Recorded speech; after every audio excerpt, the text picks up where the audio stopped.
Hello hello, হ্যাঁ জি, সাউন্ডটা আমার মনে হয় যে ঠিক আছে। হ্যাঁ, তো আমরা শুরু করে দিব আমাদের আজকের ক্লাস।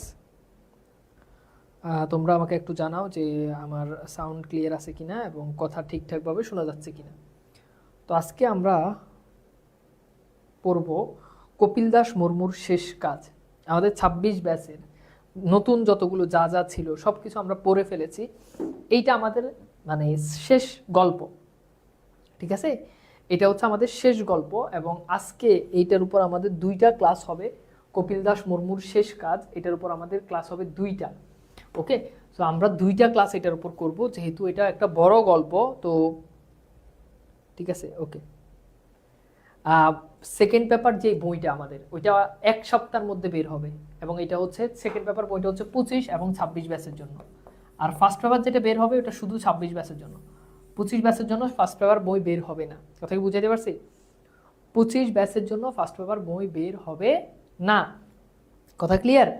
আচ্ছা, তাহলে ১ সপ্তাহের মধ্যে আমাদের সেকেন্ড পেপার বইটা বের হবে। হ্যাঁ, ১ সপ্তাহের মধ্যে সেকেন্ড পেপার বইটা বের হবে। সেকেন্ড পেপার বইটা তোমরা ওখান থেকে অর্ডার দিয়ে, যখন বের হবে আমি জানাই দিব, জানাই দিলে তোমরা অর্ডার দিও। ১ সপ্তাহ লাগবে সর্বোচ্চ। ঠিক আছে, সাউন্ড কম, সাউন্ড কি ঠিক আছে আমাকে একটু জানাও তো। আমরা কি ক্লাসটাকে আরম্ভ করে দিতে পারি? তো আমরা কি ক্লাসটাকে আরম্ভ করে দিতে পারি?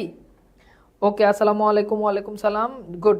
সবাই একটু বন্ধুদেরকে মেনশন দিয়ে দাও, আমাদের ক্লাসে সবাই যুক্ত হয়ে যাক, এন্ড তাহলে আমরা আমাদের ক্লাসটা খুব সুন্দরভাবে আমরা হচ্ছে আরম্ভ করে দিতে পারবো।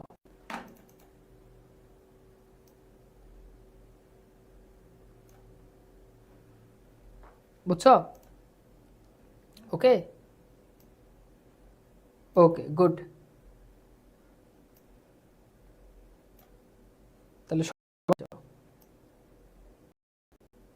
তাহলে সবাই একটু কি হয়ে যাও, জয়েন হয়ে যাও। ওকে, গুড। তাহলে আমরা শুরু করে দিই। হ্যাঁ, আমি যেহেতু এটা একটা বড় গল্প, গল্পটা যেহেতু বড়, তো আমি চেষ্টা করব যে আমাদের মোটামুটি যতটুকু পর্যন্ত আমাদের, আমি চেষ্টা করব যে ফুল জিনিসটা তোমাদেরকে ফুল ভালো করে বোঝানোর জন্য। মানে এইটা প্রথমত বলে রাখি, এই গল্পটা পড়ে যে তুমি অনেক মজা পাবা এরকম না। তো আমি একেবারে প্রথমত একদম ভেঙে ভেঙে বলতেছি, কপিল দাস একজনের নাম। কপিল দাস একজন ব্যক্তি, এই ব্যক্তি মূলত বয়স্ক বা বৃদ্ধ একজন মানুষ। আর মুর্মু হচ্ছে সাধারণত, মানে মুর্মু হচ্ছে একটা জাত, সাঁওতালদের মধ্যে একটা জাত হচ্ছে। তো এই কপিল দাস মুর্মু সে মূলত সাঁওতাল ছিল। কি ছিল বলতো? সাঁওতাল। ঠিক আছে, সাঁওতালদের মধ্যে একটা জাতকে বলা হয় মুর্মু। তো তার শেষ কাজ, এই জিনিসটা সম্পর্কে জানবো। তো কপিল দাস হচ্ছে একজন মানুষ যিনি সাঁওতাল, এবং সাঁওতালরা সাধারণত তাদের অনেকগুলো বৈশিষ্ট্য আছে, আমাদের মতো এরকম না, তাদের অনেকগুলো বৈশিষ্ট্য আছে, সেগুলো সম্পর্কে জানবো। এই কপিল দাস, তার বয়স হয়ে গেছে, সে বয়স্ক। এখন সে তার যেই অতীতের যেই স্মৃতিগুলো, অতীতে সে অনেক শক্তিশালী ছিল, সে নাচতো, হ্যাঁ, সে কারো কাছে হার মানতো না। এই যে তার যে অতীতের যে বিষয়গুলো, যখন তার বয়স হয়ে গেছে তখন সে ভাবতেছে যে সবাই তাকে বুড়ো বলতেছে, কেউ তাকে আগের মতো আর কি করতেছে না, গুরুত্ব দিচ্ছে না। এইসব বিষয়গুলো নিয়ে কপিল দাস খুব চিন্তা করে। তো এই জিনিসটা নিয়েই মূলত এই কপিল দাস মুর্মুর শেষ কাজ এটা লেখা হয়েছে। আমি কি তোমাদেরকে বুঝাতে পেরেছি ভাইয়া? তাহলে আমরা মোটামুটি কপিল দাস মুর্মুর শেষ কাজ এটা আমরা একটু প্রথম থেকে পড়ার জন্য চেষ্টা করি। তো আমরা ক্লাসগুলো অনেক সুন্দর করে সাজাইছি, স্লাইডটা তোমাদের জন্য অনেক সুন্দর করে সাজাইছি। আমরা একটু পড়বো, তারপর হচ্ছে আমরা কোশ্চেনগুলো আবার সলভ করবো। ওকে, তো আশা করি যদি সাথে থাকো তাহলে অনেক উপকার হবে। আর যেগুলো এই যে ইয়েলো কালার করে দেওয়া, এটা হচ্ছে ওই যেটা সাইডে দেওয়া ওইটার ব্যাখ্যা। তো বলছে বাতাস উঠলে এখন টাঙ্গনের পানিতে কাঁপন লাগে না। টাঙ্গন মানে হচ্ছে তোমার নদী কিংবা পাহাড়ি যে জলাধার বিশেষ। তো এরকম ঝর্ণা বা নদীতে এখন কি লাগে না, কাঁপন লাগে না, মানে পানিতে যে কাঁপি না আমরা শীতে, এরকম। তো এখন বলতেছে যে যখন বাতাস উঠে, যখন বাতাস হয় তখন সাধারণত কি, মানে ঠান্ডা লাগার কথা, কাপ তৈরি হওয়ার কথা, মানে পানির মধ্যে কি করার কথা, একটা কাপ তৈরি হওয়ার কথা। মানে ব্যাপারটা হচ্ছে, ধরো আমি তোমাকে যদি বলি যে বাতাস হলে দেখবে যে পানি কাঁপে না, ঢেউ মানে না, তো বুঝতে পারতে যে পানি অনেক কমে গেছে, সেই জিনিস বুঝাচ্ছে যে পানি অনেক কমে গেছে, তাই কাঁপন তৈরি হয় না। এরপর বলছে পানি এখন অনেক নিচে, তাহলে পানি যখন বেশি হয় তখন পানি উপরে থাকে, পুকুরের উপরে থাকে, আর পানি যখন নিচে হয় তখন কি থাকে, পানি নিচে থাকে। বালি কেটে কেটে ভারী ধীর স্রোত এখন শীত টাঙ্গন হয়ে যায়। মানে বলতে যে বালি কেটে কেটে ভারী ধীর স্রোতে এখন কি হয়ে যায়, শীতে টাঙ্গন বয়ে যায়। পানির তলায় বালি চিকচিক করে, চিকমিক করে। তাহলে ওই যে পানির নিচে এখানে একটা নদীর বর্ণনা দিচ্ছে প্রথম দিকে, তোমরা মাসে বেশি গল্প পড়ছো না, প্রথম দিকে একটা বর্ণনা দিতেছে যে কৈলেশ আরিয়া কি করতেছে, খড় তুলতেছে বুড়ো রহমান, এরকম এখানেও প্রথম একটা বর্ণনা দিচ্ছে যে পানির তলায় বালি কি করতেছে, বালি চিকমিক করতেছে। বালি কেমন করে পরীক্ষাতে প্রশ্ন আসবে, উত্তর হচ্ছে চিকমিক করে। তারপর বলছে কোথাও কোথাও সবুজ গুল্ম, গুল্ম মানে হচ্ছে গাছ, অর্থাৎ কোথাও কোথাও সবুজ গাছ স্রোতের ভেতরে ভাটির দিকে মাথা রেখে এপাশ ওপাশ করছে। পানির ভেতরে তোমরা যদি দেখো যে গাছ থাকে না, পানির মধ্যে দেখবা যে ছোট ছোট গাছ থাকে, গাছের চারা, এগুলো কি করতেছে, এই পাশ ওই পাশ করতেছে। এটা এই কপিল দাস সে লক্ষ্য করলো। তারপর বলছে চতুর দুই একটা হ্যাঁ একটা মাছ তীর তীর করে উজানে ছুটে গেল, আবার বাটিতে ফিরে আসে। অর্থাৎ মাছগুলো কি করলো, উজানের দিকে ফিরে গেল, আবার বাটিতে ফিরে আসে। অর্থাৎ একবার এদিকে যাচ্ছে ওইদিকে যাচ্ছে, এই জিনিসটা বুঝাচ্ছে আর কি, যে পানি যখন কমে ওইদিকে যায় আবার এদিকে আসে, এরকম করতেছে। কিন্তু কাঁপে না পানির স্রোতে। এমনকি সাঁকোর উপর, সাঁকো বলতে বুঝায় কি সেতু, তোমরা ওই যে বিভিন্ন যেই কাঠের কিংবা বাঁশের যে সেতুগুলো দেখছো এখানে এটা বুঝাচ্ছে। সাঁকোর উপর দিয়ে চিনির কলের ভারী, চিনির কল বলতে বোঝানো হচ্ছে এখানে মূলত চিনির একটা কল আর কি, বা চিনি তৈরি করার যে কারখানা সেটার কথা বলতেছে। ভারী আখ বওয়ার টাকগুলো যাওয়ার সময়ও না। তারপর বলছে সাঁকোর উপর, অর্থাৎ যখন ওই সেতু, একটা সেতুর কথা বলতেছে, ওই সেতুর উপর দিয়ে যে আখ, অর্থাৎ ওই যে চিনির কলে চিনি বানানোর জন্য, চিনির জন্য তো আখের রস দরকার হয় না, তো আখ বই নিয়ে যাচ্ছে, এই আখগুলো নিয়ে যাচ্ছে ট্রাকগুলো। সাঁকোর থামগুলো ঘুম ঘুম শব্দ করে, অর্থাৎ সাঁকোটা কি করতেছে তখন ঘুম ঘুম শব্দ করতেছে, উপর দিয়ে ওই যে চিনির কলের যে ট্রাকগুলো যাচ্ছে, এই জন্য সাঁকোটা কি করতেছে, শব্দ করতেছে। কিন্তু পানির স্রোত তেমনি ধীর তেমনি শান্ত। আসমান কান্দর, মানে কান্দর বলতে এখানে বোঝানো হচ্ছে তোমার খাল, খাল তো দেখছো, এটা হচ্ছে খাল, এই খালের যে নিচু যে স্থান থাকে এটাকে বলে কান্দর। তো বলছে খাদ বা নিচু স্থান, দিগন্ত জুড়ে যে শীত, এ শান্ত ভাব থাকার কথা, সেই ভাবটা টাঙ্গনের স্রোতে আজকাল সব সময় ধরা থাকে। এখানে মূলত এই মানে সামান্য এই মূল ঘটনা কিছুই না। আর ওই শান্ত নদীর ধারে, ওই যে এখানে সেই নদীটার বর্ণনা দিচ্ছে, ঠিক আছে। আচ্ছা ভাইয়া আমি বলবো, হ্যাঁ থাকবে থাকবে, সিকিউ থাকবে, ওকে ঠিক আছে, ভিডিও কোয়ালিটি অনেক ভালো, ওকে। এবার আসো, আর ওই শান্ত নদীর ধারে বসে থাকার জন্যই হ্যাঁ কি না কে জানি, কে জানে কপিল দাস ভারী আরামে রোদের দিকে পিঠ মেলে দিয়ে ঝিমোতে থাকে। এবার কপিল দাসের এখানে বর্ণনা দিচ্ছে। আর ওই শান্ত নদীর ধারে, ওই যে এখানে সেই নদীটার বর্ণনা দিচ্ছে, ঠিক আছে। আচ্ছা ভাইয়া আমি বলবো, হ্যাঁ থাকবে থাকবে, সিকিউ থাকবে, ওকে ঠিক আছে, ভিডিও কোয়ালিটি অনেক ভালো, ওকে। এবার আসো, আর ওই শান্ত নদীর ধারে বসে থাকার জন্যই হ্যাঁ কি না কে জানি, কে জানে কপিল দাস ভারী আরামে রোদের দিকে পিঠ মেলে দিয়ে ঝিমোতে থাকে। এবার কপিল দাসের এখানে বর্ণনা দিচ্ছে। তাহলে কপিল দাস একজন বৃদ্ধ মানুষ, সে কি করতেছে, রোদের মধ্যে, হ্যাঁ রোদের মধ্যে পিঠ দিয়ে কি করে, ঝিময়, মানে একটু ঘুমায় বা তোমার একটু ঝিমায় আর কি রোদের মধ্যে। আমরা শীতের সময় যেমন রোদে গিয়ে রোদ পোহাই না, রোদ পোহাই বলো, এইরকম আর কি। তারপর বলছে তার চারদিকে নানা শব্দ, কিন্তু সে সব তার কানে ঢুকে না, ঢুকে কিনা বোঝা মুশকিল। অর্থাৎ কপিল দাস ওই জায়গাতে স্থির হয়ে বসে আছে। আমরা দেখলাম যে এর আগে দেখলাম যে চিনির কলের জন্য, চিনির কলের যেই আখওয়ালা যেই ট্রাকগুলো যাচ্ছে এগুলো শব্দ হচ্ছে, চারদিকে অনেক শব্দ, কিন্তু কপিল দাস একেবারে নিবৃত্তে সে কি করতেছে, রোদ পোহাইতেছে, মানে মনে হচ্ছে যে সে কোনো সাউন্ডই, কোনো শব্দই সে শুনতেছে না।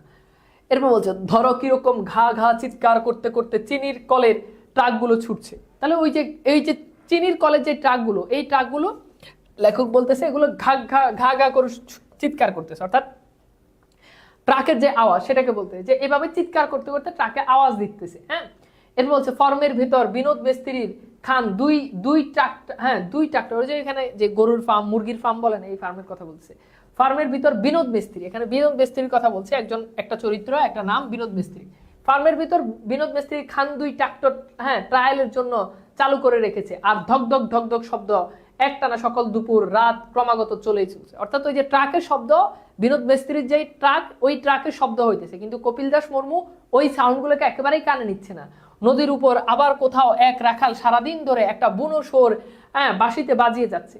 আবার দেখা যাচ্ছে যে নদীর পাশে আরেকটা ছেলে সে বাঁশি বাজাচ্ছে, তার শব্দ, এত শব্দ, এগুলো কোনোটাই কপিল দাস মুর্মুর মনে হচ্ছে কানে আসতেছে না। সাধারণত আমরা দেখি যে কোথাও যখন অনেক বেশি যখন শব্দ থাকে, হ্যাঁ ঠিক আছে, তো যখন অনেক বেশি যখন সাউন্ড থাকে তখন আমরা সেই জায়গা থেকে চলে যাই, কিন্তু কপিল দাস মুর্মু ওই জায়গাতেই বসে আছে, এত কিছু তার কানে আসতেছে না, কিন্তু কপিল দাস চুপচাপ। এবার বলছে অথচ কি কপিল দাস একেবারে চুপচাপ, মাথাটা ডাইনে বায়ে অল্প স্বল্প দুলছে, আর সে বসে রয়েছে, সে বসেই আছে, অর্থাৎ একই জায়গাতে সে বসেই আছে।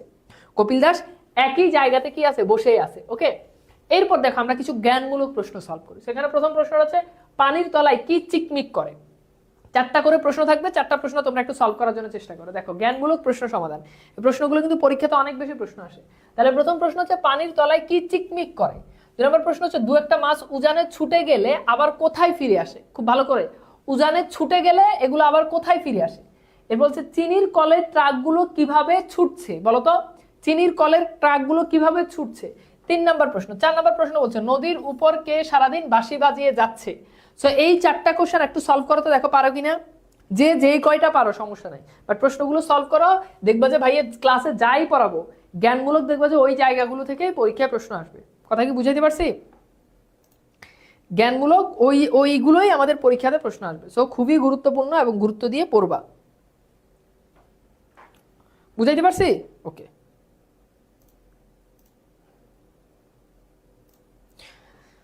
দ্রুত।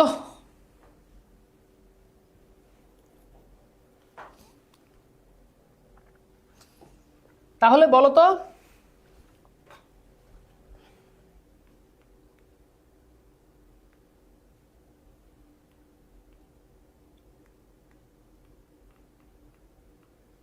ওকে, তো এখানে দেখো উত্তর চলে আসছে। তো উত্তর হচ্ছে প্রথমটা দেখো পানির তলায় কি চিকমিক করে। উত্তর হচ্ছে চিকমিক করে কি বালি। দু একটা মাছ উজানে ছুটে গেল আবার ভাটিতে ফিরে আসে। কোথায় ফিরে আসে বলো তো? ভাটিতে। দেখছো, এইভাবে পড়তে হবে। মাত্র পড়ে আসি এখনই ভুলে গেছে, হবে না তো। এর বলছে গাগ গাগ চিৎকার করতে চিনির কল। তাহলে চিনির কলগুলো কেমন ডাক দেয়? গাগ গাগ। এরপর বলছে কি নদীর উপরে কে সারাদিন বাঁশি বাজায়। উত্তর হচ্ছে ওই যে রাখাল। রাখাল কি করে? রাখাল সারাদিন বাঁশি বাজায়। দেখছো 4টা প্রশ্ন। তো বুঝতে পারছো, এরকম কিন্তু প্রত্যেকটা জিনিসে প্রশ্ন আসবে। সো খুব গুরুত্ব দিয়ে জিনিসগুলো পড়বা। কথা কি বুঝাইতে পারছি? আচ্ছা, এরপর দেখো আমরা পরে দেখি ওদিকে ছাগল ঢুকে যদি সবজি ক্ষেত তছনছ করে, হ্যাঁ কি বিন্দা মাঝির বউ সোনামুখী না। এরপর বলছে যে ওইদিকে আবার ছাগল ঢুকে, গ্রামে দেখবে যে ছাগল ঢুকে মানুষের সবজি ক্ষেত কি করে, নষ্ট করে ফেলে। এরপর বলছে বিন্দা মাঝির বউ সোনামুখী নগেন হরের বোন শিল্পীর সঙ্গে ঝগড়া বাঁধায়। অর্থাৎ বলতে যদি ছাগল ঢুকে যায় সবকিছু তছনছ করে ফেলে, তাহলে বিন্দা মাঝির বউকে সোনামুখী নাগেন হরের বোন, হ্যাঁ শিল্পীর সঙ্গে ঝগড়া বাঁধায়। তাহলে এই যে সোনামুখী কার সাথে ঝগড়া করে? উত্তর হচ্ছে শিল্পীর সঙ্গে ঝগড়া করে। ওই যে গ্রামে ঝগড়া হয় না, যে তোর ছাগল আমার ক্ষেতের আমার সবজি নষ্ট করছে, এই জন্য ঝগড়া বাঁধায়। কিংবা নদীর উপরে খোলা কন্দরে খরগোশ তাড়িয়ে দিয়ে আসে কোন ভিন গায়ের কুকুর, এবং সেজন্য যদি এপারের বাচ্চারা লে লে হই হই করে উঠে কপিল দাস নড়বে না। অর্থাৎ যদি কখনো দেখে যে খরগোশ তাড়িয়ে দিচ্ছে, কুকুর তাড়িয়ে দিচ্ছে, এরকম ওই যে বাচ্চারা দেখবে যে ছোটবেলায় কুকুর বেড়াল দেখলে যে ওগুলো তাড়ায়, শুধুই মনে করে একটা ডান্ডা নিয়ে দৌড়াইতেছে গ্রামের বাচ্চারা। তো সেটাই বলছে যে বাচ্চারা কি করে? লে লে হই হই করে তারা কি করে? এগুলো তাড়ায়। কিন্তু এত কিছু ঘটার পর, অর্থাৎ বলতে যে এইদিকে কেউ একজন, হ্যাঁ বলতে যে সোনামুখীর সাথে শিল্পীর ঝগড়া বেঁধে গেছে, হ্যাঁ নগেন হোরার বোন শিল্পীর ঝগড়া বেঁধে গেছে, এইদিকে বাচ্চারা কি করতেছে? কুকুর দৌড়াইতেছে। কিন্তু কপিল দাসের কোনো দিকেই মনোযোগ নাই। কপিল দাস একেবারেই তার জায়গাতে বসে আছে। বলছে সে নড়বে না, হেলবে না, কান পাতবে না, কাউকে একটা কথা জিজ্ঞেস করবে না, একেবারে চুপচাপ। অর্থাৎ কপিল দাস মনে হচ্ছে সারাক্ষণ সে যেন মনে হচ্ছে কি জানি সে চিন্তা করতেছে, কিছু একটা সে ভাবতেছে, তার মধ্যে এই ভাবটা দেখা যায়। এর বলছে আসলে কপিল দাস বুড়োর কাছে সবই একটার সঙ্গে আরেকটা মেলানো বলে মনে হয়। অর্থাৎ কপিল দাসের এই বুড়োর কাছে মনে হয় যে একটার সঙ্গে পৃথিবীতে যাই ঘটে একটার সাথে একটা কানেক্টেড মনে হয়, এরকম হয়ে আসছে দুনিয়ায়। এরপর বলছে ঝগড়া বলো, ঝাঁটি বলো, জন্ম বলো, মরণ বলো, সবই একটার সঙ্গে আরেকটা মেলানো। তাহলে কপিল দাসের কাছে কি মনে হয়? যে পৃথিবীতে দুনিয়াতে যাই হয় সবকিছু একটার সাথে আরেকটা কি মেলানো। এরপর বলছে কত দেখলো সে জীবন, অর্থাৎ সে কত কিছু জীবনে দেখছে, যেহেতু সে বুড়ো হয়ে গেছে, তার অনেক অভিজ্ঞতা আছে, সবকিছু শেষ পর্যন্ত একটা জায়গায় গিয়ে মিলে যায়। অর্থাৎ সবকিছু শেষ পর্যন্ত একটা জায়গায় গিয়ে মিলে যায়। রাগ বলো, ক্ষোভ বলো, আর হাসি মুখে মনের ভাব বলো, কিংবা সামনে প্রকাণ্ড কান্দর। প্রকাণ্ড মানে বড়, আর কান্দর মানে তো বুঝো খালের সাথে যে নিচু অংশ থাকে সেটার কথা বলছে।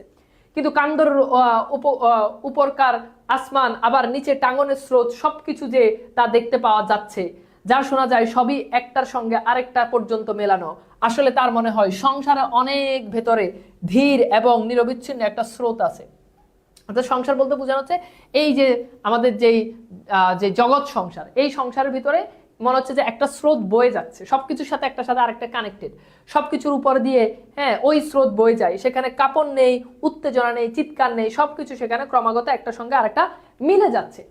এর বলছে ঠিক এই ধরনের একটা ঘা ছাড়া পরিতৃপ্ত ভাব আজকাল তাকে পেয়েই বসে। অর্থাৎ সে কোনো কিছু নিয়েই চিন্তা করে না, ঠিক আছে? কোনো কিছু নিয়েই সে কি চিন্তা করে না, ঠিক আছে? আচ্ছা, তো এইটা মূলত যেখানে যে টাঙ্গনের কথা বলছো, টাঙ্গনটাও মূলত ওই যে ঠাকুরগাঁও অঞ্চলের যে একটা ইয়ে ছিল, এটার নদী ছিল সেই কথাই, মানে ওই অঞ্চলের আর কি জিনিস। এখানে ওই অঞ্চলের অনেকগুলো, উত্তরবঙ্গের অনেকগুলো মানে আঞ্চলিক শব্দ আসে, আমরা আস্তে আস্তে সেগুলো পাবো।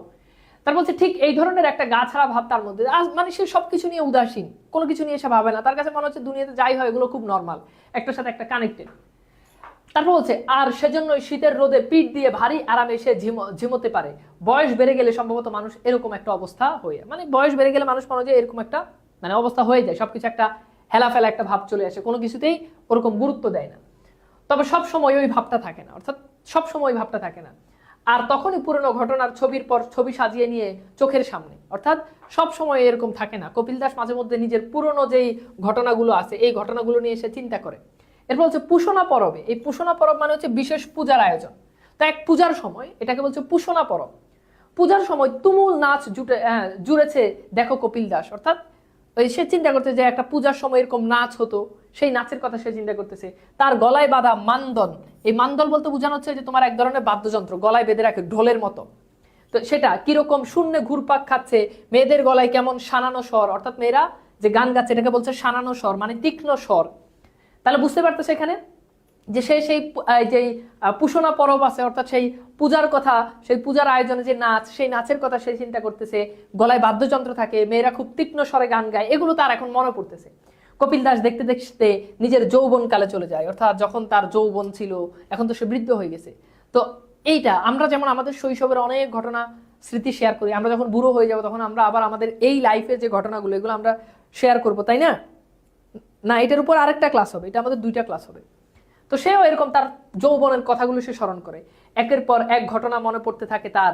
আর ওই রকম স্মৃতি তার সামনে পুরনো, হ্যাঁ পসরা, পসরা মানে হচ্ছে কি বিক্রির জন্য প্রদর্শিত দ্রব্য, মানে যেই জিনিস বিক্রির জন্য। তো এটাই বলছে যে খুলে বসলে তার ভারী সুখ ও সব পুরনো ঘটনার মধ্যে বিচরণ করে, অর্থাৎ সে এখানে বসে বসে বসে বসে সে তার পুরনো ঘটনাগুলো স্মৃতিচারণ করে, পুরনো আগের ঘটনাগুলো সে স্মরণ করার জন্য চেষ্টা করে। মানে মানুষ মূলত এইরকম, আমরা যখনই দেখবো যে একা থাকি, কোথাও বসে থাকি, তখন আমরা আমাদের অতীতের কোনো ঘটনাকে কি করি, আমরা খুব ভালো করে স্মরণ করি, তাই না? এরকম। আচ্ছা, এরপর বলছে একবার সেই যে কি হলো, অর্থাৎ একবার সে তার ঘটনা স্মরণ করতেছে। একবার মহাজনেরা ধান খামার বাড়ি থেকে কিষানের হাতে বিলিয়ে দিলি, মনে আছে সে কথা? অর্থাৎ এখানে কপিল দাস নিজেকে নিজে প্রশ্ন করতেছে, নিজেকে নিজে কপিল দাস প্রশ্ন করতেছে। আমরা মাঝে মধ্যে বলে চিন্তা করি না যে তানভীর তোর মনে আছে তুই একটা সময় এটা করতি, এটা করতি, হ্যাঁ, মানে নিজেকে নিজে প্রশ্ন করো। তো কপিল দাস এখানে নিজেকে নিজে প্রশ্ন করতেছে। একবারের কথা, মহাজন, মহাজন কারা? মহাজন হচ্ছে যারা কৃষকদেরকে মানে জমির মালিকানা তারা নিয়ে কৃষকদেরকে মূলত কিছু টাকা পয়সা দিত, বা মানে মহাজন বলতে যারা কৃষকের জমিতে যারা আবাদ করতো, মানে কৃষকের জমি যারা হত্যাকর্তা ছিল তাদেরকে বলা হয় সহজ কথা মহাজন। তো তারা কৃষকদের মানে কৃষকদেরকে কি করতো, যে অধিকার সে অধিকার থেকে তারা বঞ্চিত করতো। তো একবার এই মহাজনদের সাথে কিষান, কিষান মানে হচ্ছে কৃষক, কৃষকদের একবার কি হাতে বিলিয়ে দিলি, মনে আছে সে কথা, অর্থাৎ কৃষানের কথা, সেই মহাজনের কথা, সেই খামার বাড়ি থেকে তার আগের স্মৃতিগুলোর কথা তার মনে পড়ছে। তারপর বলছে তাদের সাথে তার ঝগড়ার কথা মনে পড়ছে। এরপর বলছে আর হ্যাঁ মানুয়াল পাদ্রি, মানুয়াল পাদ্রি হচ্ছে খ্রিস্টানদের যে পাদ্রি থাকে, একজন সম্মানিত ব্যক্তি। পাদ্রি টাঙ্গনের পানিতে ধাক্কা মেরে ফেলে দিয়েছিলি। এবার বলতে যে তোর কি মনে আছে তুই যে এই মানে বলতেছে নিজেকে যে আমি একবার এই ম্যানুয়াল পাদ্রিকে কি করছি, আমি ধাক্কা মেরে পানিতে ফেলে দিছি। অর্থাৎ কেন ফেলে দিছে এটা আমাদের গল্পে বলা নাই, বাট ডেফিনেটলি সেই পাদ্রি হয়তো কোনো একটা মানে একটা ইলিগেল কথা বলছে, এই জন্য হয়তো ফেলে দিছে। এর বলছে মনে নাই চকিতে সে সে যে খেতে পায় বর্ষার ভরা টাঙ্গনের পানিতে পাদ্রি তলিয়ে গেল, একেবারে পাদ্রি কি করলো, পানিতে তলিয়ে গেল। ঘোলাটে পানির মধ্যে কালো জুতা শুদ্ধ তার পা দুখানি উপরে উৎক্ষিপ্ত দেখা গেল স্পষ্ট করে। তাহলে পাদ্রির জুতার রং কি ছিল? কালো ছিল। একটু পরে মানুয়াল পাদ্রি আবার বেশি উঠেছিল, আর সে কি গাল সাতরাতে সাতরাতে শাসাচ্ছিল, দেখিস তোর বাপকে বলবো তোর বিচার হয় কিনা। অর্থাৎ ওই মানুয়াল পাদ্রিকে যখন ফেলে দিল কপিল দাস অতীতে, সে তার যখন বয়স অল্প ছিল তখন এটা সে করছে। এরকম আমরাও করি, আমাদের যখন বয়স যখন কম ছিল তখন কি করতাম, মাইরে দিতাম, ইয়ে করে দিতাম, তাই না? তো এটা করি না। তো এই কপিল দাস সে তার অতীতের সেই স্মৃতিগুলোর কথা তার মনে পড়তেছে, তখন পাদ্রী তাকে বলছে তোর বাপকে বিচার দিব, দেখি কি বিচার করে। এবার দেখো আমরা একটা প্রশ্ন সলভ করি, এখানে 3টা প্রশ্ন আছে। বিন্দামাজির বউয়ের নাম কি? এর বলছে সোনামুখী কার সঙ্গে ঝগড়া বাঁধলো? কপিল দাস কাকে ধাক্কা মেরে টাঙ্গনের পানিতে ফেলে দিল? তাহলে বলো তো এটা কি? এই প্রশ্নটা সলভ করো তো। 3টা প্রশ্ন, এই 3টা প্রশ্ন সলভ করো তো, দেখো পারো কিনা। এগুলো পরীক্ষার জন্য খুব গুরুত্বপূর্ণ।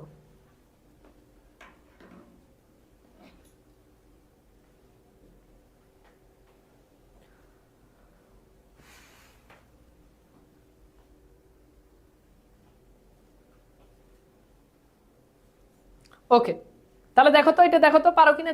যে যেটা পারো সমস্যা নাই, বাট সলভ করো। যে যেটাই পারো সমস্যা নাই, কিন্তু সলভ করো। তাহলে উত্তর দেখো, বৃন্দা মাঝির বইয়ের নাম হচ্ছে সোনামুখী, আমরা পড়ছি তাই না। আর সোনামুখী ঝগড়া বাঁধে কার সাথে? সোনামুখী সিলভির সঙ্গে ঝগড়া বাঁধে। আর কপিল দাস ম্যানুয়াল পাদ্রিকে কি করছে? ফেলে দিছে, ম্যানুয়াল পাদ্রি, তাই না। গুড। আচ্ছা, এরপর দেখো সেই ছেলেবেলার কথা, অর্থাৎ ছেলেবেলার কথা যখন বয়স কম ছিল। হাপন, হাপন শব্দ হচ্ছে বালক, পরীক্ষাতে প্রশ্ন আসে। হাপন ছিল যখন সে, অর্থাৎ যখন সে বালক ছিল, তরুণ ছিল, তখনকার কথা বলতেছে। সে তীর কিরকম নিখুঁত নিশানায় গিয়ে বিদ্ধ, অর্থাৎ যখন তার বয়স কম ছিল তখন সে যখন তীর মারতো, তীর একেবারে নিশানা, অর্থাৎ যেই জায়গাটা টার্গেট করতো ওই জায়গাতে গিয়ে তীর বৃত্ত। এই বৃত্ত মানে কি? লাগতো, একদম হিট করতো ওই জায়গাতে। কপিল দাস মনে নাই সে কথা? কপিল দাস নিজেকে নিজে প্রশ্ন করতো, কপিল দাস তোর কি সে কথা মনে আছে? হ্যাঁ মনে আছে। কপিল দাস মাথা ধুলিয়ে ধুলিয়ে নিজেকে শোনায়, সব মনে আছে, এমনি সব নিজেকে বলে, সব মনে আছে। অর্থাৎ নিজেকে নিজে প্রশ্ন করতেছে, নিজে আবার উত্তর দিচ্ছে। এর বলছে নাই মনে থাকবে না।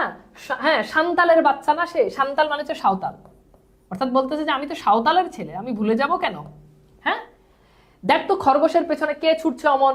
হ্যাঁ, সুখদেবের বেটা চতুর মাঝি নাকি দেবদাসের বেটা কপিল দাস? অর্থাৎ বলতেছে যে তাহলে এখান থেকে বুঝতে পারতে দেবদাস, কপিল দাসের বাপের নাম পরীক্ষাতে প্রশ্ন আছে দিবদাস। হ্যাঁ, তাহলে বুঝছো এখান থেকে পরীক্ষাতে কি প্রশ্ন আছে? যে খরগোশ মানে খরগোশের বলতেছে যে খরগোশের পিছনে কে ছুটতেছে, দেখ সুখদেবের বেটা চতুর মাঝি নাকি দেবদাসের ছেলে কপিল দাস। চতুর মাঝি নাকি দেবদাসের বেটা কপিল দাস? অর্থাৎ বলতেছে যে তাহলে এখান থেকে বুঝতে পারতে দেবদাস, কপিল দাসের বাপের নাম পরীক্ষাতে প্রশ্ন আছে দিবদাস। হ্যাঁ, তাহলে বুঝছো এখান থেকে পরীক্ষাতে কি প্রশ্ন আছে? যে খরগোশ মানে খরগোশের বলতেছে যে খরগোশের পিছনে কে ছুটতেছে, দেখ সুখদেবের বেটা চতুর মাঝি নাকি দেবদাসের ছেলে কপিল দাস। আর ওই দেখ কপিল দাসের শিকারী কুকুর। তো এখানে একটা গুরুত্বপূর্ণ বিষয়, কপিল দাসের একটা কুকুর ছিল, কিরকম ছুটে যাচ্ছে তীর খাওয়া শিকারের পেছনে। দেবদাসের মনের ভেতর স্পষ্ট দেখতে পায় তার কালো রঙের কুকুরটাকে, যেটা তার কিশোরকালের সঙ্গী ছিল। তাহলে কিশোরকালে কপিল দাসের একটা সঙ্গী ছিল, তার একটা কুকুর, কুকুরটাকে শেষ পর্যন্ত বাঘে খেলো।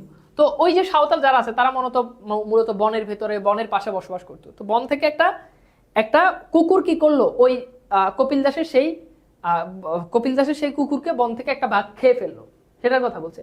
কপিল দাস এক এক দিন আবার নিজের কাছে গল্প ফাঁদে, অর্থাৎ এক এক দিন নিজেই বসে থাকে আর নিজেই নিজের গল্পগুলো মনে করে। দূর থেকে দেখা যায় বুড়ো থেকে থেকে মাথা নাড়াচ্ছে আর ঝুঁকে ঝুঁকে ধুলছে। হ্যাঁ, কোন গল্পটা আরম্ভ করবে সে? বাহ, গল্পের কি আর শেষ আছে? নিজের শোনায় বুড়ো, অর্থাৎ বুড়ো নিজেকেই নিজে গল্প শোনায়। ধরো মেলার সেই ঘটনা, এবার বুড়ো তার মেলার একটা ঘটনার কথা বলতেছে। কপিল দাস এবার তার নিজের যে মেলার যে একটা ঘটনা, সেই ঘটনার কথা কপিল দাস এবার নিজেই বলতেছে। ওকে, তো আমরা একটু দেখি সেই ঘটনার কথা কি। মেলার গল্পটা হঠাৎ মাঝখান থেকে শুরু হয়ে যায়। কেন যে বেছে মেলার গল্পটাই শুরু হয়, অর্থাৎ এত গল্প থাকতে কপিল দাসের কেন মেলার গল্পটাই শুরু হয়, সে এক আশ্চর্যের ব্যাপার। গল্প আরম্ভ করলেই সে মেলার ঘটনায় চলে যায়। এবার দেখো মেলার ঘটনায় কি হয়েছে। মেলার ঘটনা হয়েছে, কিংবা ধান কাটার ব্যাপারটাই ধরো না কেন, হ্যাঁ আদি মানে বলতে যে মেলার ঘটনা, এখানে মূলত মেলার একটা ঘটনা আছে যে মেলাতে সে একবার মারামারি করছে। মূলত এই গল্পটা অনেক বড়, হ্যাঁ এখান থেকে সংক্ষিপ্ত আকারে তোমাদের বইতে আছে। তো মেলার একটা ঘটনা ছিল যেখানে সে মারামারি করে, এটা। তারপর বলছে ধান কাটার ঘটনাটাই ধরো না। ধান কাটার ঘটনাটা কি? যে আদিয়ার জোদ্দার, আদিয়ার মানে হচ্ছে কৃষক, খেয়াল করো আদিয়ার মানে কৃষক আর জোদ্দার মানে হচ্ছে মহাজন। তো বলছে আদিয়ার জোদ্দারের মাঝখানে পড়ে গেল সাঁওতাল বস্তিটা, অর্থাৎ একবার কৃষক আর মহাজনদের মাঝে ঝগড়া বাঁধছিল, তুমুল ঝগড়া। তখন এই যে সাঁওতাল যারা আছে, অর্থাৎ কপিল দাস যারা, এই সাঁওতালরা তারা মাঝখানে পড়ে যায়।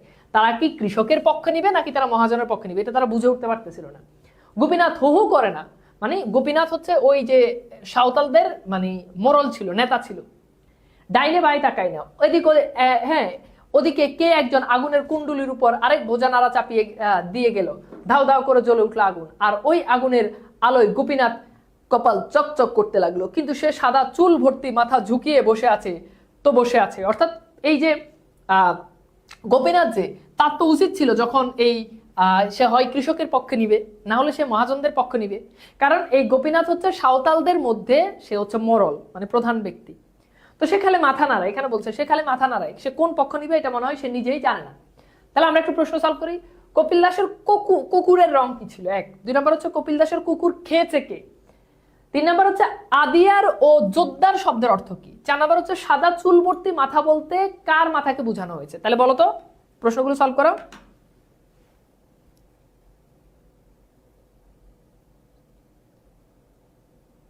সবকিছু কপিল দাস নিজেকে, এখন পর্যন্ত যা পড়ছো সব কপিল দাস নিজেকে নিজেই প্রশ্ন করতেছে, কারোর সাথে কোনো ঘটনা না, কপিল দাস নিজেই নিজে বলতেছে। আচ্ছা, তাহলে এই প্রশ্নগুলো সলভ করো, এইগুলো থেকে পরীক্ষাতে অনেক বেশি প্রশ্ন আসবে।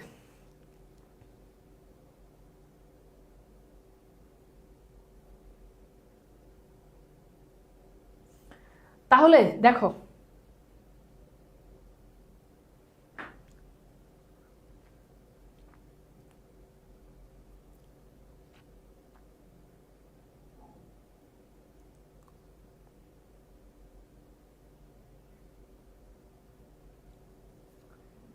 তাহলে দেখো তো এটা কি হবে। এখানে দেখো কপিল দাসের কুকুরের রং কি ছিল? কালো, তাই না? আর এখানে দেখো কপিল দাসের কুকুর খেয়েছে কে? ভাগ। তাহলে আদিয়ার আর জোদ্দার, আদিয়ার মানে কি? কৃষক, আর জোদ্দার মানে হচ্ছে মহাজন, বুঝছো? আচ্ছা, সাদা চুল ভর্তি মাথা বলতে কার মাথাকে বোঝানো হয়েছে?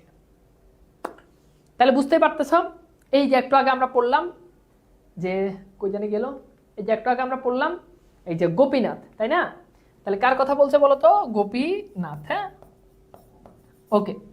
আচ্ছা, এরপর বলছে সাঁওতালদের তখন কি মুশকিল ভাবো দেখি, অর্থাৎ সাঁওতালরা তখন কি কৃষকের পক্ষ নিবে নাকি মহাজনের পক্ষ নিবে, এটা নিয়ে সাঁওতালরা তখন চিন্তিত। এগুলো কিন্তু সব কপিল দাসের চিন্তার কথা। হ্যাঁ, মহাজন বসত করার জন্য জায়গা দেয়, অর্থাৎ মহাজনরা তখন ওই সাঁওতালদেরকে বাস করার জন্য জায়গা দিত, আবাদের জমি দেয়, অর্থাৎ আবাদ করার জন্য জমি দিত, গৃহস্থির কাজ দেয়, অর্থাৎ টুকটাক গৃহস্থির যে কাজ, এই কাজগুলো দিত।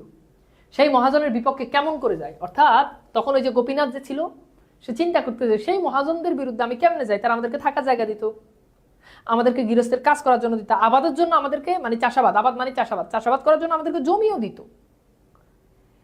তারপর বলছে মহাজন সে সব দেয়, হ্যাঁ সব দেয়, কিন্তু পেটের ভাত কি সারা বছর দেয়? হ্যাঁ, বলছে মহাজন সব দেয় কিন্তু পেটের ভাত তো আর দেয় না। এটা বলছে মোরল, মোরল মানে তো বুঝোয় নেতৃত্ব স্থানীয় ব্যক্তি, মোরল কহ দে, হ্যাঁ দেয় পেটের ভাতটা, অর্থাৎ প্রশ্ন করে মোরল তুমি বলো ভাত কি আমাদেরকে দেয়? পেটের ভাত, এরকম সব বাদানুবাদ। হ্যাঁ, কিন্তু যদি ভিটে মাটি থেকে তুলে দেয় তাহলে, অর্থাৎ বলছে আমাদেরকে যদি ভিটে মাটি থেকে তুলে দেয় তাহলে কি হবে, এরকমের সব তর্কাতর্কি। ওদিকে গোপীনাথ কিছুই বলে না, মোরল হলে বোধহয় ওই অবস্থায় কিছু বলা যায় না। এখানে বলতে যে গোপীনাথ সে যেহেতু মোরল, এই গোপীনাথ সে যেহেতু মোরল, এই জন্য মনে হয় সে কিছু বলে না, কারণ যে প্রধান মানুষ, যে যে নেতা, নেতা কিন্তু সবসময় যে কোনো ডিসিশন হুট করে নিতে পারে না, সিদ্ধান্ত নিতে হলে তাকে ভাবতে হয়। হ্যাঁ, সবকিছু চিন্তা ভাবনা করতে হয়, এই পক্ষে বললো ওই পক্ষ খারাপ, এই জন্য গোপীনাথ কিছুই বলতেছে না। বলছে মোরল হলে মনে হয় এরকম, মানে যে কোনো পক্ষ নেওয়া যায় না, কিন্তু যখন ভারী ঝাড়, ঝাড় মানে ঠান্ডা, হে মোরল দেহ দল বল করে কাঁপছে, দূরে দূরে যা দাঁড়িয়েছিল তাদের মধ্যে থেকে যে কে যেন চেঁচিয়ে উঠে বললো হামারা মহাজনের সঙ্গে নেই, অর্থাৎ কেউ একজন, সেই সময় মনে হচ্ছে কেউ একজন চেঁচিয়ে উঠলো, বললো হামারা, হামারা এটা উত্তরবঙ্গ শব্দ, হামারা মানে কি আমরা। হ্যাঁ, ঠাকুরগাঁও থেকে রংপুরের দিকে বলে হামারা, তাহলে হামারা মানে কি আমরা, হামারা মহাজনের সঙ্গে নাই, অর্থাৎ আমরা মহাজনদের সঙ্গে নাই, কারণ তারা কৃষকদের উপর অত্যাচার করতো। আদিয়াল কিষানের সঙ্গে হামারা, অর্থাৎ আমরা আদিয়াল কৃষকের সঙ্গে, আমরা হচ্ছে কৃষকদের সঙ্গে আছি। কথাকে বুঝাইতে পারছি? তাহলে কপিল দাস এখানে সেই ঘটনা চিন্তা করতেছে, আগের ঘটনা, যে গোপীনাথ সে কিছুই বলতেছে না, কিন্তু কেউ একজন বলে উঠলো, কে বলছে সেটা বলে নাই, কেউ একজন বলে উঠলো যে আমরা মহাজনদের সাথে নাই, আমরা হচ্ছে কৃষকদের সাথে। ওকে, কে বলছিল কথাটা মনে নেই এখন, সে নিজের হতে পারে, সে নিজে হতে পারে, অর্থাৎ কপিল দাস বলতেছে আমি নিজেও এই কথা বলতে পারি, অনেক আগের ঘটনা, এই জন্য কে বলছে জানা নাই। এর বলছে মোহন কিস্কু, মোহন কিস্কু হচ্ছে একজনের নাম, মোহন কিস্কু হতে পারে, তাহলে কে হতে পারে? মোহন কিস্কু হতে পারে, কিংবা চতুর্মাঝি হতে পারে, লোকটা যে কে ঠিক মনে নেই, অর্থাৎ কপিল দাসের ঠিক মনে নেই, কিন্তু কথাটা ঠিক মনে আছে। তারপর কপিল দাস আর খেয়েই ধরতে পারে না, বিচার সবাই শেষ দৃশ্যটা স্মরণে আসে না, অর্থাৎ তারপর কি হইলো, ওই দৃশ্যটা কপিল দাসের এখন আর স্মরণে নাই, বরং হঠাৎ ধান কাটার দৃশ্যটা মনের ভেতর দেখতে পাই সেই কপিল দাস মাঠে নেমেছে, পাশের খেতে মোহন, হ্যাঁ কিসকু, এটা কিসকু হবে, বউটারি সারা কন্দরে, তার একটা মানুষ দেখা যায় না, ধান কাটার নোয়ানো পাতায় শিশের গায়ে তখনও রাতের হিম, হিম মানে তোমার ঠান্ডা বা বরফ আর কি, হিম ফোটায় ফোটায় জমে আছে, রোদের তাপ গায়ে লাগে কি লাগে না এমন কুয়াশা, অর্থাৎ আগের কথাগুলো এখানে বলতেছে। ওইরকম গল্প বলতে বলতে বেলা ফুরিয়ে যায় এক সময়, অর্থাৎ এরকম সারাদিন একটার পর একটা কপিল দাস গল্প নিজের সাথে নিজে গল্প বানায়, এবং সেগুলো শুনতে শুনতে মোটামুটি সন্ধ্যা হয়ে যায়, রোদের তাপ কমে আসে, সন্ধ্যা হলে তো রোদ কমে যায়, ঝাপসা চোখে দুটি মেলে সে তখন, হ্যাঁ আসমানে ধূসর রং দেখে, তো যখন বিকেল হয়ে যায় তখন আসমান তো আর একেবারে মানে রঙিন থাকে না, ধূসর হয়ে যায়। একবার নদীর ভাটি থেকে উঠে আসা শঙ্খচিলের ডাকটা শুনতে পায়। আর তখন কি হয়, নদীর ভাটি থেকে, নদীর কাছ থেকে কি আসে, তখন শঙ্খচিলের ডাক আসে। এরপর বলছে বাতাসে তখন শীতের কামড়, হ্যাঁ, তারপর বলছে আর দুহাতে আঙুল ছেঁড়া কোটের বোতাম দুটি গুজতে থাকে। আর যখন সে কি করে, এবার তার কোটের যে বোতাম এগুলো লাগাতে থাকে, যেহেতু এবার সে উঠে যাবে। আর ওই সময় তার চোখে পড়ে, মানে সে উঠে যাবে, সন্ধ্যা হয়ে গেছে, এই সময় তার চোখে পড়ে, দেখে কজন লোক টাঙ্গনের উঁচু পাড়ে দাঁড়িয়ে বস্তির দিকে হাত তুলে কি যেন দেখাচ্ছে। কপিল দাস তখন দেখে যে কয়েকজন লোক তারা এভাবে হাত দিয়ে ওই তাদের ওই বস্তি, এখানে বস্তি বলতে বোঝানো হচ্ছে যে সাঁওতালরা যেখানে থাকে, কপিল দাস মুর্মুরা যেখানে থাকে, ওই জায়গাতে তারা কি করতেছে, তারা কিছু একটা দেখাচ্ছে। লোকগুলোকে সে চিনতে চেষ্টা করে, অর্থাৎ কপিল দাস ওই লোকগুলোকে চেনার জন্য চেষ্টা করে। অর্থাৎ এইখান থেকে যেটা, এটা হচ্ছে বাস্তব ঘটনা, মানে যেটা এখন শুরু হলো, এতক্ষণ ধরে যা পড়ছে ওটা হচ্ছে কপিল দাসের কল্পনায়, আর এখন হচ্ছে বাস্তব। তাহলে কপিল দাস এবার উঠে আসবে, তখন দেখে যে কেউ একজন হাত দিয়ে কিছু দেখাচ্ছে। ওখানে এই সময় কারা, অমন পরিষ্কার জামা কাপড়, তাহলে ওদের জামা কাপড় কেমন ছিল, পরিষ্কার জামা কাপড় পরা লোকটা অনেকক্ষণ ধরে লোকটার নাড়াচাড়া ভঙ্গি লক্ষ্য করলো। লক্ষ্য করতে করতে মনে পড়ে কদিন আগে বোধহয় ওদের এভাবেই দেখেছে সে, অর্থাৎ কদিন আগেও মনে হয় এদেরকে দেখেছে। আচ্ছা, এইবার দেখো প্রশ্ন হচ্ছে আবাদের জমি দেয় কে? 2 নম্বর হচ্ছে গল্পে মোড়লের নাম কি? 3 নম্বর হচ্ছে নদীর ভাটি থেকে উঠে আসে কিসের দাগ? 4 নম্বর হচ্ছে টাঙ্গনের উঁচু পারে দাঁড়িয়ে বস্তির দিকে হাত তুলে দেখানো মানুষজনের জামা কেমন ছিল? তাহলে প্রশ্নগুলো সলভ করো তো, দেখো ভাই পারো কিনা।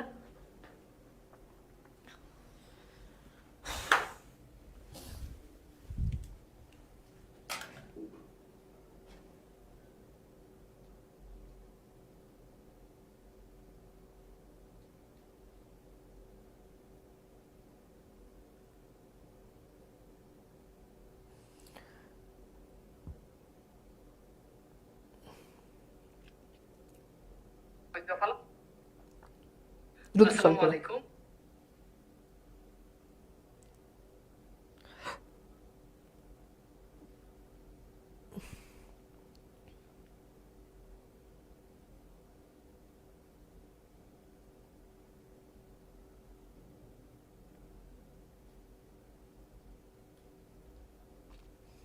দ্রুত সলভ করো।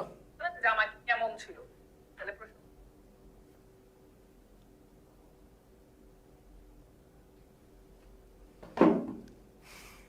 তো দেখো আমরা একটু দেখি, আবাদের জমি দেয় কারা বলতো? মহাজন, তাই না? আবাদের জমি দেয় মহাজন, পেটে ভাত ছাড়া সবই দেয়। গল্পে মোড়লের নাম কি? গোপীনাথ, তাই না? গোপীনাথ। নদীর ভাটি থেকে উঠে আসে কিসে? শঙ্খচিল, শঙ্খচিল, তাই না? আচ্ছা, তারা পরিষ্কার, তাদের জামা কেমন ছিল? পরিষ্কার, তাই না? ওকে, বুঝছো?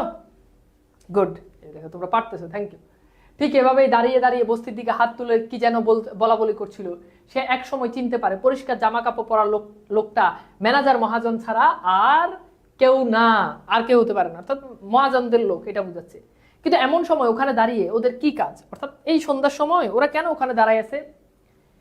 একবার মনে হয় জরিপ হচ্ছে বোধ হয়, অর্থাৎ ভাবতেছে যে মনে হয় জরিপ করতেছে এরা। এক এক সময় ওই রকম জমি জামার মাপামাপি চলে। ওরা কি জমি জামা মাপতে এসেছে? কই, এরকম কোনো খবর তো কানে আসেনি। অর্থাৎ এই যে মহাজনের লোকরা যে জমি জামা মাপবে, এই খবর তো শুনি নাই। হঠাৎ করে কেন এসে তারা আমাদের জমি জামাগুলো মাপতেছে? একটু পর আর দেখা যায় না কাউকে, দেখতে না পাওয়া কৌতূহলটা আর থাকে না। অর্থাৎ যেহেতু তাদেরকে দেখে নাই, এই জন্য তারা কই গেছে, কেন আসছে, এটা নিয়ে আর কৌতূহল থাকে না। কপিল দাস তখন গরুর পালের ঘরে ফেরা ঘুন্টির আওয়াজ, ঘুন্টি মানে হচ্ছে দেখবা গরুর গলায় ওই ঘন্টা লাগাই দেয়, গরু হাঁটলে যাতে গরু হাঁটলে টং টং করে আওয়াজ করে, এরকম ঘন্টা, সে আওয়াজ তার কানে শোনে। ফার্মের গরুগুলোর গলায় নতুন ঘুন্টি বাঁধা হয়েছে নিশ্চয়ই, অর্থাৎ ফার্মের গরুগুলোর আগে ঘুন্টি ছিল না, এখন ঘুন্টি বাঁধা হয়েছে, এই জন্য এখন ঘুন্টির আওয়াজ শোনা যাচ্ছে। আজকাল বোধহয় জয়হরির ছোট ছেলেটা ফার্মের গরু চড়ায়। তাহলে কে গরু চড়ায় বলতো? জয়হরির ছোট ছেলে ফার্মে গরু চড়ায়। জয়হরির কি যেন হয়েছিল, জয়হরির কথা স্মরণ করার জন্য চেষ্টা করে। এবার সে ওই জয়হরির কথা স্মরণ করার জন্য চেষ্টা করে। আমরা অনেক সময় বলি না যে তুই কি অমুকের ছেলে, অনেক মুরব্বীরা, তুই কি অমুকের ছেলে? হ্যাঁ অমুকের ছেলে। আচ্ছা তোর বাপকে জানি, তোর বাপ, মানে এরকম স্মরণ করার জন্য সে চেষ্টা করতেছে। আর ঠিক ওই সময় কাছে এসে দাঁড়ায় সলিমউদ্দিন। তখন তার কাছে এসে কে দাঁড়ায় বলতো? সলিমউদ্দিন। এসেই ডাকে, বুড়া দাদা বাড়িতে যাবো নাই, মানে বাড়িতে যাবি না, বুঝাচ্ছে বুড়া দাদা তুমি কি বাড়িতে যাবা না? তাহলে এই কথা কে বলছে? সলিমউদ্দিন বলছে। এবার বলছে হ্যাঁ যাবো। সে জয়হরির কথা স্মরণ করতে না পেরে সলিমউদ্দিনের দিকে মনোযোগ দেয়। ছোড়া কোত্থেকে এসেছে সেই কথা জিজ্ঞেস করতে করতে উঠে দাঁড়ায়, অর্থাৎ বলতে যে তুই কোত্থেকে আসছিস। সলিমউদ্দিন তখন কুশিয়ার খেতে আজ কি কাণ্ডটা ঘটেছে সেই বর্ণনা আরম্ভ করে, অর্থাৎ বলতে যে সলিমউদ্দিন তখন ওই যে আখের খেতে, কুশিয়ার মানে কি আখ খেতে যে কি ঘটনা হয়েছে সেটার বর্ণনা, কিন্তু ওই আরম্ভের মুখে এসে জানিয়ে দেয়, বুড়া দাদা তোমার বস্তিটা আর ওইটা থাকবে না। অর্থাৎ বস্তি বলতে বোঝানো হচ্ছে ওই যে বুড়া দাদা কপিল দাসকে বলতেছে যে তুমি যেখানে তোমার ভিটা ঘর বাড়ি ওইটা তো আর থাকবে না, বুঝছো, ওইটা আর থাকবে না। এই বছরই এইটে ধানের আবাদ হবে, অর্থাৎ তোমার ঘরে এখানে কি হবে, তুমি যেখানে বাস করতেছো ওখানে ধানের আবাদ হবে। মানে ব্যাপারটা আমি তোমাকে একটু ব্যাখ্যা করি। ব্যাপারটা হচ্ছে ওই সাঁওতালরা ওরা তো নিজেদের জমিতে থাকতো না, ওদেরকে ওই মহাজনরা জমি দিত। তো এখন ওরা সবসময় একটা ভয় থাকতো যে মহাজনরা কখন আমাদেরকে উচ্ছেদ করে দেয়, উচ্ছেদ করে এখানে তারা চাষবাস করে, জমিতে থাকতো না, ওদেরকে ওই মহাজনরা জমি দিত। তো এখন ওরা সবসময় একটা ভয় থাকতো যে মহাজনরা কখন আমাদেরকে উচ্ছেদ করে দেয়, উচ্ছেদ করে এখানে তারা চাষবাস করে। কথাটা কেন যে বলো ছোড়া বুড়ো ঠিক ধরতে পারলো না, কিংবা এমনও হতে পারে যে তার বর্ণনাতে বোধহয় প্রসঙ্গটা থাকে না। কপিল দাস হঠাৎ খেয়াল করলো লোকগুলো আর দেখা যাচ্ছে না, এখনই না দেখলে মুহূর্তের মধ্যে কোথায় উবে গেল ওগুলো। নাকি সে দেখেনি, তার কেবলই মতিভ্রম হতে থাকে। মতিভ্রম মানে হচ্ছে বুদ্ধি কমে যায়, অর্থাৎ বলছে যে এটা আমার বয়স হয়ে গেছে, আমার বুদ্ধির কারণে, হয়তো আমি তাদেরকে দেখি নাই, নিজের মনে হচ্ছে যে দেখছি। অনেক সময় হয় না যে আমি কি আসলেই তাদেরকে দেখছি, এরকম সে নিজেকে নিজে প্রশ্ন করতেছে। এর বলছে এদিকে সলিমউদ্দিনের সেই খামার বাড়ির ঘটনা বর্ণনা তখনও ফুরায়নি, অর্থাৎ সলিমউদ্দিন তখনও তার ওই বর্ণনা দিয়ে যাচ্ছে। আবার কথাটা নতুন করে বলতে হলো সলিমউদ্দিনকে। হ্যাঁ, বললো তোমার বসতটা এবার উঠিয়ে দিবে, অর্থাৎ তোমার বসতটা এবার আর থাকবে না। এইটি এবছর ট্রাক্টর চলিবে, মানে বলতেছে যে এইখানে এবছর ট্রাক্টর চলবে। ট্রাক্টর চলবে তো বুঝোই, ট্রাক্টর কখন চলে, যখন ওখানে চাষাবাদ করবে, তাই না, তখন কি ট্রাক্টরটা চলে। কপিল দাস এবারও বুঝতে পারে না, তার হিসাব মিলে না, ট্রাক্টরটা জমিতে চলবে তাই বলে এসেছে গতকাল, অর্থাৎ ট্রাক্টরটা আসছে তো জমিতে চলবে, এই জন্য ট্রাক্টর আসছে। মানুষের বসতের উপর দিয়ে ট্রাক্টর চলবে কেমন করে, এ কেমন কথা। সে অন্ধকারে ডাইনে বায়ে তাকায়, বলে ঠিক শুনেছিস তুই, হ্যাঁ কহ ঠিক শুনেছিস, অর্থাৎ তুই কি ঠিক শুনেছিস। সলিমউদ্দিন এবার সত্যিই বিরক্ত হয়ে বলে মোর কথা বিশ্বাস না হয়, হ্যাঁ আর কাউকে পুছে দেখো, মানে আর কাউকে জিজ্ঞেস করে দেখো। মুই এবার যাও, তুই বুড়া মানুষ, তোর কিছু ফর্ম থাকে না, ফর্ম মানে হচ্ছে মনে, অর্থাৎ তুই বুড়া মানুষ, তোর কিছু মনে থাকে না। সলিমউদ্দিন তাকে বলতেছে, মানে অ্যাকচুয়ালি এখন তুমি বলবা যে বুড়া মানুষকে তুই করে বলে না, এটা আসলে সাঁওতালরা সবাইকে বাপ মাকেও তুই করে বলে, এটা তাদের ট্রেডিশন, তারা এইভাবেই বলে। কথাটা বলেই হঠাৎ ছোড়া চলে গেল, ছোড়া মানে ছেলে, অর্থাৎ ওই সলিমউদ্দিন সে কি করলো, সে চলে গেল। রাস্তায় দাঁড়িয়ে দাঁড়িয়ে কপিল দাস মাথা নাড়ায় আর নিজেকে শোনায়, না কেন পালাবো, অর্থাৎ এইটা মানে কেন পালাবো, এটা কেন বলছে, কেন পালাবো এটা এই জন্য বলছে যে আমাদের যে বসত বাড়ি ওখানে যদি তারা যদি চাষবাস করে, আমাদের যে বসত বাড়ি ওখানে তারা যদি চাষবাস করে, তাহলে তো আমরা ওখান থেকে চলে যাওয়া লাগবে, তাহলে আমরা তো এখান থেকে পালিয়ে যেতে হবে। তখন কপিল দাস নিজেকে প্রশ্ন করে যে আমি কেন পালাবো। তার বলছে তার পা আপনা থেকেই বাড়ির পথ ধারে, কোথায় পালাবে সে। এক সময় আবার হাসি পায় বুড়োর, পালাবার কথা এলে কোত্থেকে, তুই বুড়া মানুষ হে মোরল, নিজেকে শুনিয়ে শুনিয়ে তখন সে বলে, এখানে আবার মোরল মানে কপিল দাস নিজেকে নিজেই মোরল বলছে। ওকে, তোর কিছু ফর্ম থাকে না, অর্থাৎ তোর কিছু মনে থাকে না, নিজেকে নিজেই বলতে যে তুই বুড়ো হয়ে গেছিস, তোর কিছু মনে থাকে না। আর ওই সময় ট্রাক্টরের আওয়াজটা তার কানে আসে, ধাক্কা মারে, কি কারণে যে হঠাৎ ধকধক শব্দ করে, জেগে উঠলো ঘুমন্ত ট্রাক্টররা, আন্দাজ করা মুশকিল। বিনো মিস্ত্রি হ্যাঁ এক এক দিন এক এক রকম ট্রাক্টরের ইঞ্জিন চালিয়ে দেয়, অর্থাৎ এই ট্রাক্টর যে চালাইতো তার নাম ছিল বিনো মিস্ত্রি, তাহলে ট্রাক্টরকে চালাইতো বিনো মিস্ত্রি। ট্রাক্টরটা সে চোখের সামনে দেখতে পায় যেন বিশাল বিশাল দুটো ঢাকা ঘুরতে ঘুরতে মাঠের বুকের উপর দিয়ে চলতেছে, পেছনে ধারালো চাকতিগুলো মাটি ফালা করে দিচ্ছে। তোমরা কেউ ট্রাক্টর চললে দেখবা, ট্রাক্টরের পিছনে চাকতি বলতে এখানে বোঝানো হচ্ছে ছুরি আর কি, এই যে বিশাল ধারালো তোমার বড় এই ছুরিগুলো ছিল, এরকম বিশাল বিশাল ছুরি, এই ছুরিগুলো কি করতো, মাটিকে একেবারে কেটে ফেলতো। এবং হচ্ছে গন্ধ বের হচ্ছে কাঁচা মাটির একটা গন্ধ থাকে মাটি কাটলে দেখবা, তো এখানে সেটাই বলতেছে।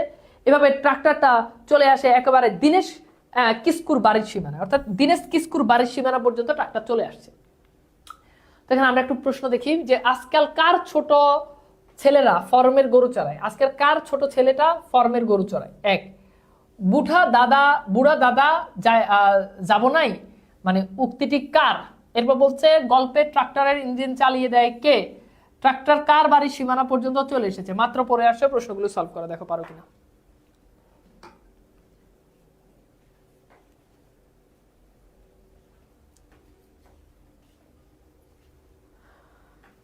দ্রুত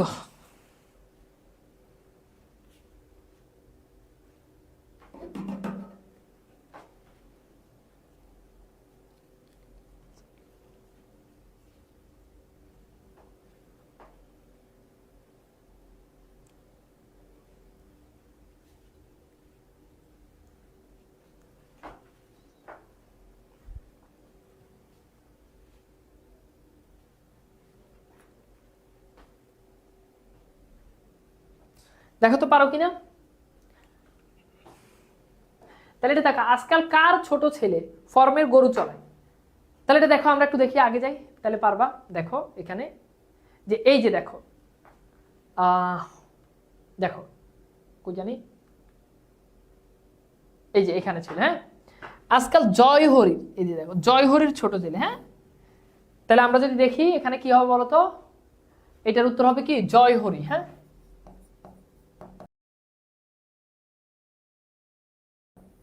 জয় হরি।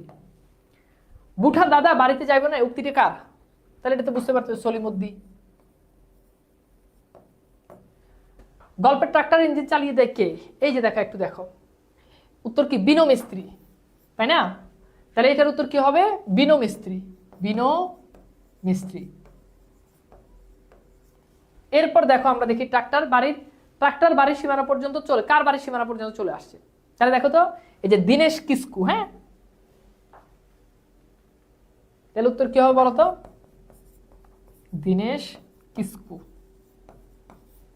বুঝছো? গুড, ওকে, তাহলে ক্লিয়ার। আচ্ছা, এবার দেখো, বসতি হলো ট্রাক্টর চলাফেরা করার শেষ সীমানা, অর্থাৎ ওইখান পর্যন্ত আসে। হ্যাঁ, কলের জিনিস বলতে কলকারখানার জিনিস আর কি। হ্যাঁ, কলের জিনিস ওই পর্যন্তই আসে, অর্থাৎ কলের জিনিসপত্র ওই পর্যন্ত আসে, অর্থাৎ তারা ভাবছে যে তাদের মানে কপিল দাসদের বাড়ির ভিতরে ঢুকে যাবে, বাড়ির ভিতরে আসলে ট্রাক্টর ঢুকে নাই, ট্রাক্টর ওই পর্যন্ত আসছে এবং ওই পর্যন্ত কলকারখানার বিভিন্ন গাড়ি ঘোড়া ওখান পর্যন্তই আসে। সংসারের সীমানা পর্যন্তই তারা আসার ক্ষমতা, তারপর আর পারে না, এতকাল অন্তত পারেনি, আর এখন সেই ভিতরে আসলে ট্রাক্টর ঢুকে নাই, ট্রাক্টর ওই পর্যন্ত আসছে এবং ওই পর্যন্ত কলকারখানার বিভিন্ন গাড়ি ঘোড়া ওখান পর্যন্তই আসে। সংসারের সীমানা পর্যন্তই তারা আসার ক্ষমতা, তারপর আর পারে না, এতকাল অন্তত পারেনি, আর এখন সেই কালের জিনিস হুড়মুড় করে ঢুকে পড়বে দীনেশ কিস্কুর উঠানে, ঘরের দেওয়ালে ভোতা নাক ঢুকিয়ে উল্টো দিকে দেওয়াল ফুরে বেরোবে, মানে বলতে যে একদিক দিয়ে ঢুকবে আরেক দিক দিয়ে বের হয়ে যাবে, দৃশ্যটা সে মনের ভেতর দেখতে পায়। অর্থাৎ সে ভাবতেছে যে দীনেশ কিস্কুর ঘরের যে বসত বাড়ি, ওখান দিয়ে একদিক দিয়ে ঢুকবে আরেক দিক দিয়ে বের হয়ে যাবে, এটা কি হয় মানুষের বসত বাড়ির ভিতর দিয়ে? আর তাই দেখে ভয়ানক অস্থিরতা বোধ করে। হ্যাঁ, কি কথা, ট্রাক্টর চলিবে সংসারের বুকে, মানে সংসারের বুকে বলতে বোঝানো হচ্ছে মানুষের ঘর বাড়ির মধ্য দিয়ে ট্রাক্টর চলিবে, এটা তো হয় না। তারপর বলছে কপিল দাস বুড়ো এখন মনে পড়তে থাকে সে এই বস্তি উঠে যাওয়ার ব্যাপারটা আকস্মিক নয়, অর্থাৎ এই বস্তিটা যে উঠে যাবে এটা একেবারে হঠাৎ করে কোনো ঘটনা নয়, অর্থাৎ বলতেছে মহাজনরা এরকম প্ল্যানিং অনেক আগ থেকেই করতেছে। তারপর একেবারে তাহলে এই কি শেষ পর্যন্ত পরিণতি, বস্তি টস্তি উঠে যাবে আর ট্রাক্টর চলিতে থাকবে ঘর বাড়ি ভিটে মাটির উপর দিয়ে, কোথায় একটা মেয়ে মানুষ মাথা গরম করে মাতালের দিকে হা উ চিয়ে তেড়ে যাওয়ার ঘটনা, আর কোথায় বাড়ির ঘর সংসার শুদ্ধ লোটপাট করে দেওয়া, কিসের সঙ্গে কিসের কি জড়ানো, কিন্তু ভাবো তো বছরটা কত পুরনো, মনে আছে? হ্যাঁ, বাহে মোরলের বেটা তোর কি ফর্ম আছে, মানে তোর কি মনে আছে? কপিল দাস নিজেকে প্রশ্ন করতেছে যে এই বসত বাড়ি, আমাদের এই বাড়িঘর, এটা কত আগের, এটা কি তোর মনে আছে? হ্যাঁ হ্যাঁ, ফর্ম আছে, মানে মনে আছে। বিচার বসেছিল ফর্মের অফিস ঘরে, অর্থাৎ একবার বিচার বসছিল ফার্মের অফিস ঘরে, অর্থাৎ ফার্মের যে অফিস, ফার্মের যে ঘর এখানে। হ্যাঁ, কে একজন সাহেব মানুষ সুধাচ্ছিল, আর সে উত্তর দিচ্ছিল কবে দেন, হ্যাঁ দেন, প্রাচীনকালে এসেছিল একদল মানুষ, অর্থাৎ প্রাচীনকালে একদল মানুষ এখানে এসেছে, সেই দলের মোড়ল ছিল শিবনাথ, অর্থাৎ প্রাচীন সেই দলের প্রধান ছিল শিবনাথ। তো বলছে শিবনাথ আবার গুণিন ছিল, গুণিন মানে যারা মন্ত্র তন্ত্র করে, ওজা টাইপের আর কি। হ্যাঁ, কিন্তু গুণিন হলেই কি সব হয়? হ্যাঁ, হয় কখন, অর্থাৎ মন্ত্রতন্ত্র জানলেই কি সব হয়? সব হয় না। তো এইটুক পর্যন্ত আমাদের মোটামুটি আজকের যেই পড়া ছিল, আমরা আজকে এতটুকু পর্যন্ত পড়লাম এবং নেক্সট ক্লাসে আমরা বাকিটা ইনশাল্লাহ পড়বো এবং আমরা অনেকগুলো প্রশ্ন সলভ করব। ওকে, সো তোমরা কি বুঝতে পারছো গল্পটা? মানে এটা কোনো প্রেম টেমের গল্প না যে তুমি পড়ে অনেক কিছু বুঝে ফেলবা, ব্যাপারটা আসলে মোটে এরকম কিছু না। তো মানে মোটে এরকম কিছু না, পড়ে বুঝে ফেলবা, ইয়ে করে শেষ করে ফেলবা, এগুলা না। তো পড়লে আসলে পারবা, ঠিক আছে? ওকে, বুঝছো? তাহলে ক্লাসটা কেমন লাগছে একটু জানিয়ে দাও তো আমাকে, ক্লাসটা কেমন লাগছে একটু জানিয়ে দাও, আশা করি ভালো লেগেছে তোমাদের কাছে, বুঝছো? ওকে, একজন বলছে কি কাব্য ভাইয়ের হেল্প নিয়েছিলেন স্লাইড বানানোতে? না, কোনো ভাইয়েরই হেল্প নেই নাই, আমি নিজেই স্লাইড বানাই, আমার স্লাইড আমি নিজেই বানাই, আমার স্লাইড আমি নিজেই বানাই, এই যে সুন্দর সুন্দর স্লাইডগুলো এগুলো বানাই, আমার স্লাইডগুলো আমি নিজেই বানাই। আসলে স্লাইড জিনিসটা অন্য কাউকে দিয়ে বানানো যায় না, বুঝছো? তো আমার স্লাইড সবসময় সুন্দর, এই যে দেখো খুব সুন্দর একেবারে মানে খুব প্রফেশনাল স্লাইড, তাই না?